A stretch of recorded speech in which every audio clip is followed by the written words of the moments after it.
My name's Helen Lavelle and I run a specialist knee clinic in Oakham in Rutland, and I've treated over 1,000 ACL reconstructed knees.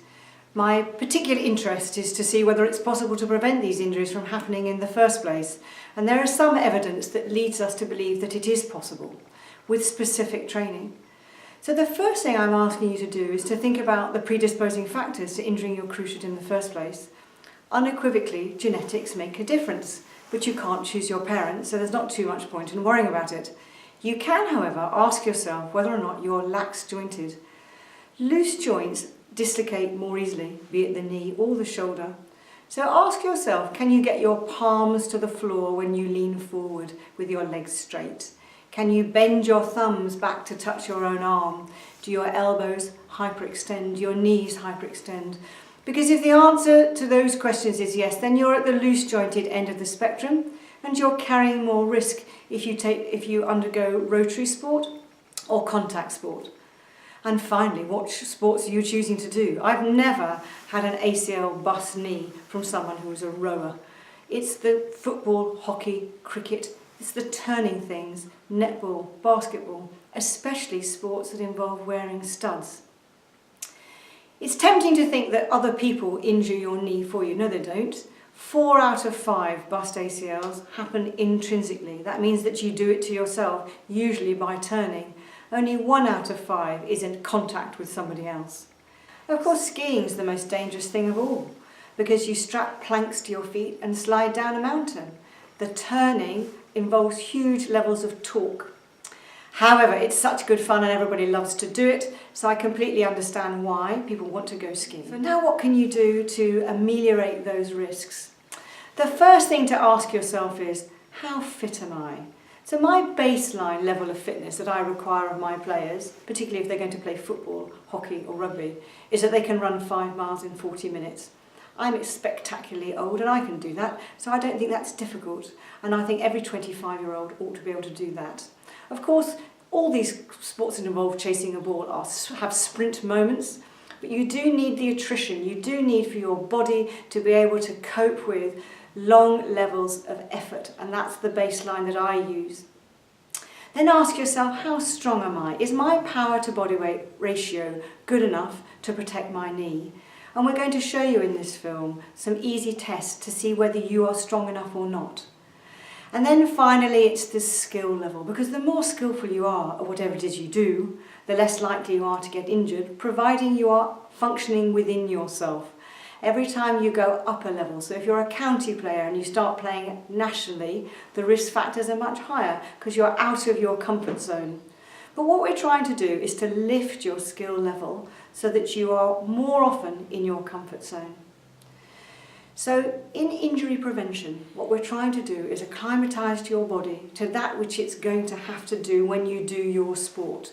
And this is basically speed and multitasking. There is no time in the middle of a match to think, oh gosh, contract my quads. These things have all got to happen quite automatically. Now, this film assumes that you're running and pain-free, and I hope that some of the things we're about to show you are useful to you in injury prevention. This is our first test and it's called a Bulgarian split squat. Off you go, Nick. And this test is, can you do 20 repetitions in 2 minutes? And can you see that the leg that he's standing on is bending to at least 90? That's great, thank you, Nick.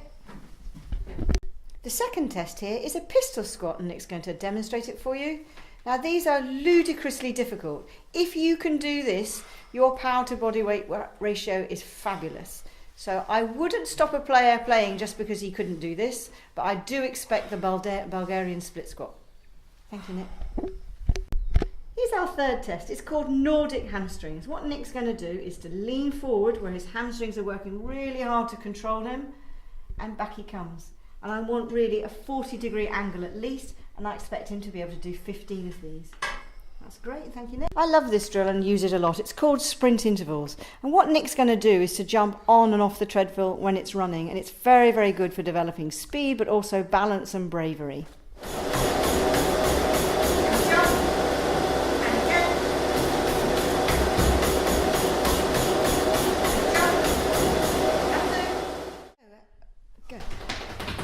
this drill, Usain Bolt. What you're trying to do is to drum your feet 10 times as fast as you can and then leap into a lightning bolt. Lovely. This drill is called butt kicks. One of the most important things to protect your knee is that your hamstrings react really, really quickly and that they are strong in inner range. Go on, Nick, build it up, build it up, build it up. You can even use it as a test by saying how many you can do in a finite amount of time. Stop, go. This drill is called a hip snatch. What we're trying to do is develop fast recruitment of the hip flexors because it's important in the development of speed. And you can do it so that they swap legs. So change legs for me, Nick. Change every 2. That's it, go on, drive it up, drive it up. And stop. This drill is called sprint and stop. What I'm looking for is how quickly, having attained top speed, a player can decelerate. My best players will stop dead within 5 to 6 strides. Ready, go! Stop! Very good. Down to the bottom. I'm not going to say stop till I'm sure you're at top speed. Ready, go! Go, go, go, go, go, go, go, stop! The next stage in the algorithm of progression is to be able to do multi-directional running. So here I'm going to ask Nick to go north, south, east, west. And if he knows the sequence that's coming, his brain will plan ahead. It's much more difficult if I make it random. Nicholas, south, north, south, stop, south, north, east, west, stop, go back to the middle. Now I want you to turn and face the cone to which you're running. North, south, north, east, west, east, stop. But of course in a game, your brain's in another place. So now I'm going to work him harder. Nick, whatever I say, you have to do the opposite. Okay? South, north, south, east, west. Oh, you're too good for me. And stop. The reason that netball and basketball are such high-risk sports for ACL injury is because there's so much jumping and landing. So we get used to that in the following way. So Nick is going to jump, landing on both feet, and just learn to drop on a nice soft knee. Back you go. Jump a little bit braver. Great. And we just make these jumps bilateral, but braver and braver and braver, as follows. And the next stage is to bring in jumping with speed. Off you go, Nick. This is actually incredibly difficult to do as well as he's doing it. And stop. The reason I like these drills is everyone's got a staircase, so easy to do. And now you're going to go up 2 steps. The skill level is now more tricky. Off you go, Nick. And stop. Now we add a rotary component. Off you go, Nick.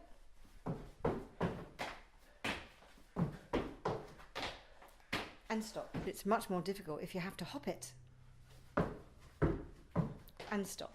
But the bigger the step, the harder it is. And here Nick's demonstrating multi-directional hopping. Okay, 7, 8, 2, 1, 4, 6, 5, and stop. Now if I want to give a cerebral component, what I'll do is I'll give him, he's got to remember some numbers, so I'll give him a sequence. Your sequence, Nick, is 8, 7, 6, 7. Go. Okay, so you can see that the harder you make the sequence, the more challenging it is for his brain.